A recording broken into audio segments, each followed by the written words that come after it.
আমরা পিটিশন পেয়েছিলাম এবং এই পিটিশনগুলি অনুযায়ী আমরা সিএআর পোর্টাল, সিডিআর, এসডিআর বিভিন্ন অ্যানালাইজ করে আমরা আজকে টোটাল 22টি মোবাইল উদ্ধার করেছি এবং আজকে ওই উদ্ধারকৃত মোবাইলগুলি উপযুক্ত মালিকদের কাছে আমরা আজকে হস্তান্তর করব।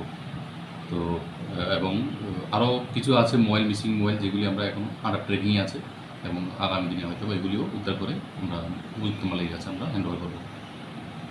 স্যার, মোবাইলগুলি সাধারণত কোন কোন জায়গা থেকে উদ্ধার করেছেন? আমরা মোবাইলগুলি ত্রিপুরা রাজ্যের বিভিন্ন ডিস্ট্রিক্ট থেকে উদ্ধার করেছি, এমনকি একটা মোবাইল তো আমরা বিহার স্টেট থেকে উদ্ধার করে এনেছি। টোটাল কতগুলি মোবাইল? আজকে আমরা টোটাল 22টা মোবাইল, উদ্ধারকৃত মোবাইল আমরা উপযুক্ত মালিকের কাছে হ্যান্ড ওভার করব।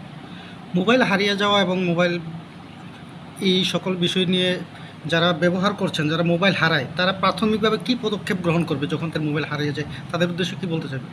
যারা মোবাইল হারায় ওরা প্রাথমিকভাবে সঙ্গে সঙ্গেই আমাদেরকে থানাতে যদি সঙ্গে সঙ্গে মিসিং এন্ট্রি করে এবং সঙ্গে ওদের আমাদের থানাতে আসলে বলে দেবো আমরা কী করতে হবে। ওনার আধার কার্ড এবং এমনকি আইএমইআই দিলে আমাদের বড় সুবিধা হয়, তাড়াতাড়ি ট্র্যাক করতে সুবিধা হয় আমাদের। ধন্যবাদ স্যার। তোমার মোবাইলটা কয়দিন আগে হারাইছে? এরপর কমপ্লেন করছিল, হারিয়ে গেছে। দাম কত হইব তোমার মোবাইলটার আনুমানিক? দাম মনে করো 40-45।